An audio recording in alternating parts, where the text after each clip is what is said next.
So we do believe the ability to cross-examine is important. We also believe in following the custom. That's Mr. false. Sauer. Couldn't question witnesses at a Mr. hearing? Sauer.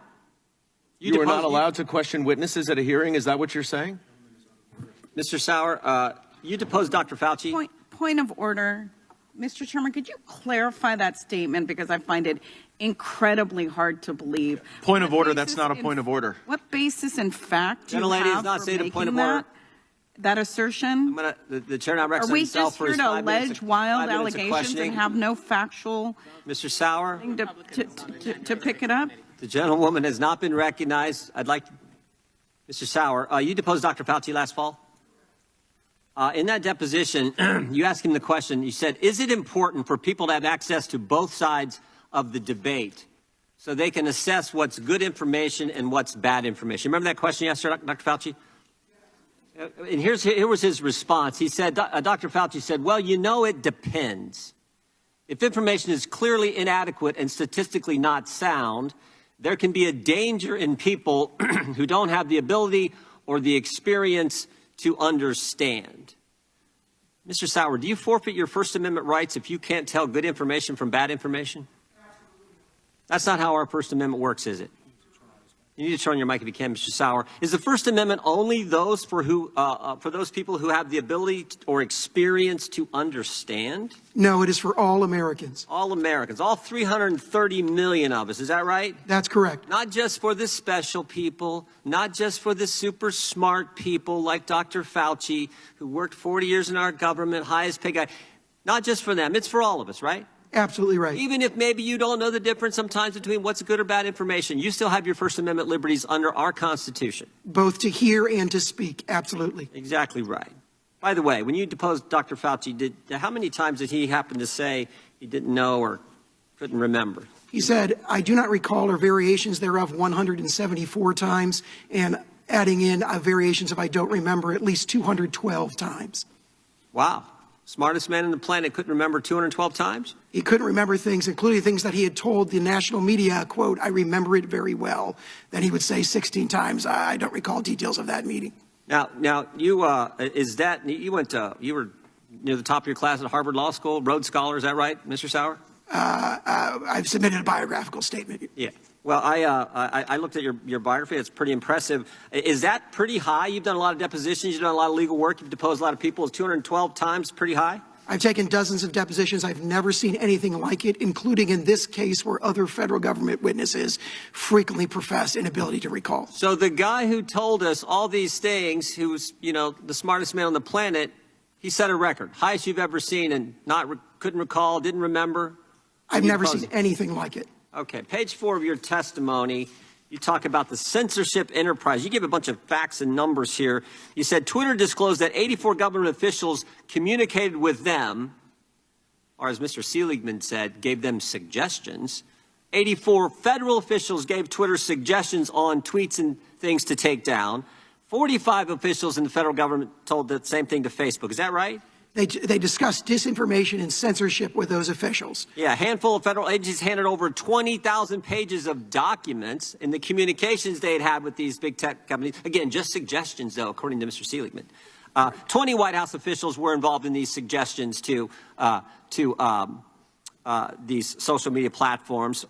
That's conservative. It's probably higher. Yeah. FBI agent Elvis Chan testified the FBI alone sends encrypted lists to social media accounts, sometimes containing hundreds of accounts and URLs in each list to platforms for censorship 1 to 5 times per month.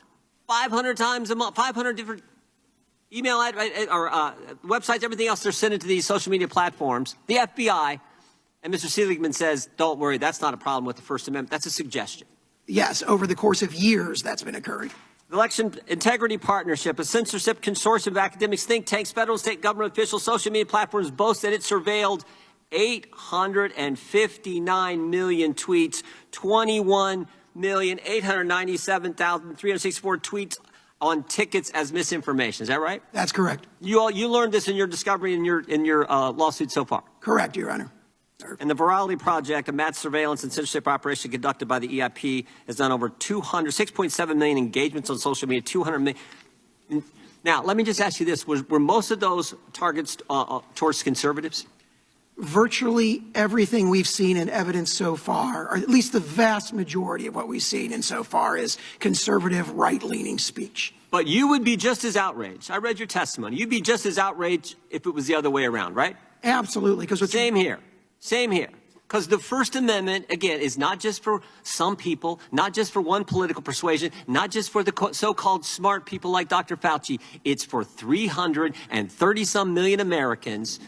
That's how our Constitution works. Is that right, Mr. Sauer? every single American.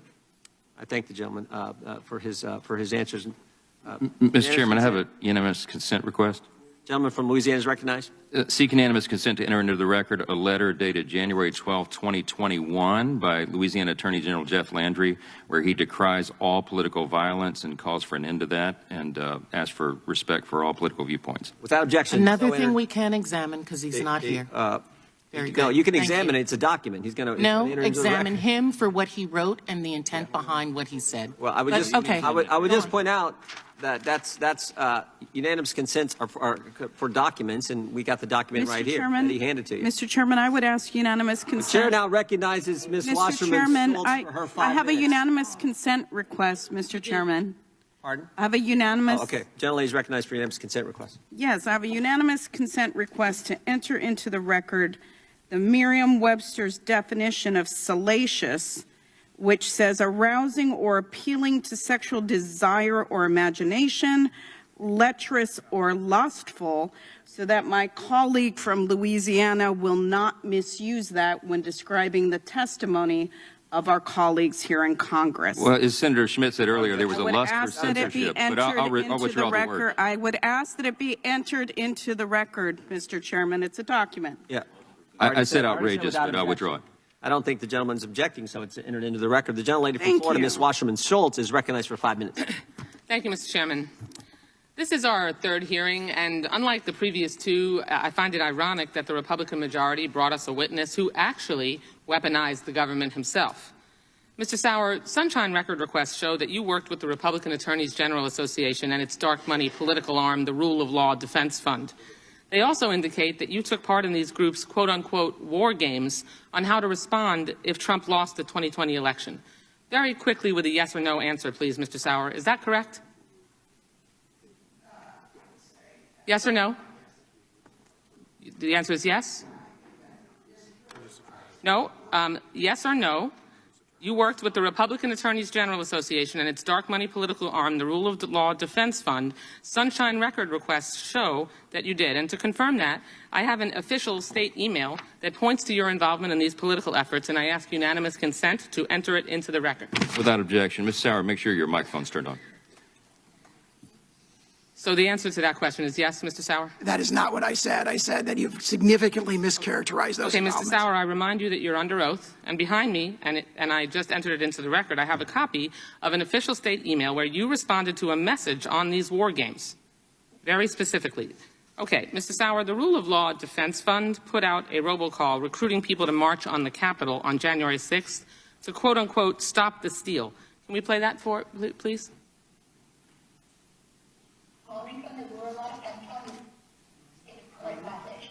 We want to see America as well. Washington. Okay. Calling from the Warlock and Tony. It's a clear message. Okay. It's also, you can see that recorded message behind me. I must say, Mr. Sauer, when you planned, okay. Let's move on past the audio. When you planned with these groups, what you planned with these groups was certainly no game, but it definitely resembled the war. You can see the pictures. This is an excerpt of the audio call. Now, these same dark money groups held at least 30 meetings for state attorney general senior staffers, including you, during the 2020 presidential campaign, even though I'm sure you knew that Missouri law bars state employees from using state resources for political activity. Missouri lawmakers were wise enough to make it illegal to weaponize state government facilities for political purposes, or in this case, to subvert America's democracy. Approximately how many of these political meetings did you attend while in your office and using state resources? And before answering, let me remind you, your Fifth Amendment protections against self-incrimination do apply here if you need to use them. None of the meetings I attended were political. I attended one meeting by Zoom that discussed legal issues only.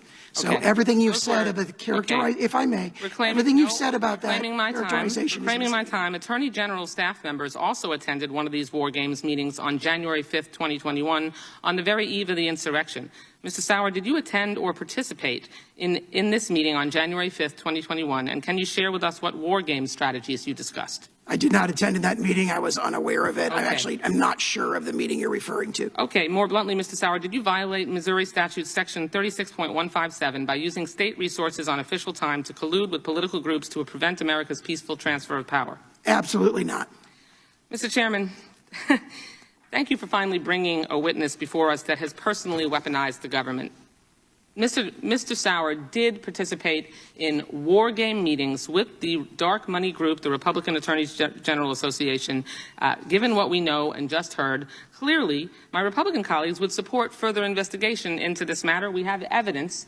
This is a state email suffix. It was during the time of day, during the work hours. So I move that the chair issue subpoenas to Mr. Sauer requesting any and all correspondence relating to their political involvement in the January 6th insurrection and dark money groups while using state resources.